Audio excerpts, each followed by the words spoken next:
North Gujarat education society સંચાલિત Sheth M N science college, P K Kotawala arts college અને TSR commerce કોલેજના સંયુક્ત ઉપક્રમે એક દિવસીય એનસીસી સેમિનાર વ્યક્તિત્વ વિકાસમાં એનસીસીની ભૂમિકા ઉત્સાહભેર સંપન્ન થયો હતો. આ કાર્યક્રમમાં કેમ્પસની વિવિધ કોલેજો અને શાળાઓના વિદ્યાર્થીઓએ મોટી સંખ્યામાં ભાગ લીધો હતો. 7 ગુજરાત બટાલિયન એનસીસી મહેસાણાના સુબેદાર major honorary lieutenant Ashok Kumar ઉપસ્થિત રહ્યા હતા. તેમણે કેડેટ્સને પ્રેરણા આપતા જણાવ્યું હતું કે એનસીસી માત્ર સ્થિતબદ્ધ તાલીમ નથી, પરંતુ તે જીવન ઘડતરની સાચી પાઠશાળા છે. આ પ્રસંગે NGESના યુવા સીડીઓ ડોક્ટર જય પણ કેડેટ્સને પ્રોત્સાહિત કરી શુભેચ્છાઓ પાઠવી હતી.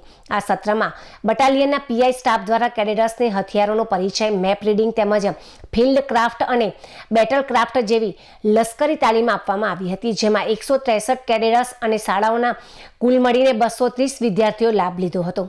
આ સત્રમાં રાષ્ટ્રીય એકતા, નાગરિક કર્તવ્ય અને નેતૃત્વના ગુણો વિશે કેપ્ટન LS બોતડિયાએ માર્ગદર્શન આપ્યું હતું. લેફ્ટનન્ટ GY રામીએ સ્વાગત પ્રવચન કર્યું હતું અને ડોક્ટર PD રાવે વાર્ષિક અહેવાલ પણ રજૂ કર્યો હતો.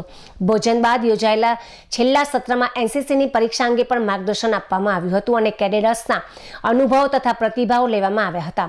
સફળ સમાપન કાર્યક્રમના અંતે સંસ્થાના આચાર્યશ્રીઓએ પણ કેડેટ્સને ઉજ્જવળ ભવિષ્યની શુભેચ્છાઓ પાઠવી હતી. સમગ્ર કાર્યક્રમનું સફળ સંચાલન ત્રણેય કોલેજના ANO અને સિનિયર કેડેટ્સ દ્વારા કરવામાં આવ્યું હતું. અંતમાં રાષ્ટ્રીય ગીત સાથે આ સેમિનારનું ગૌરવપૂર્ણ સમાપન થયું હતું.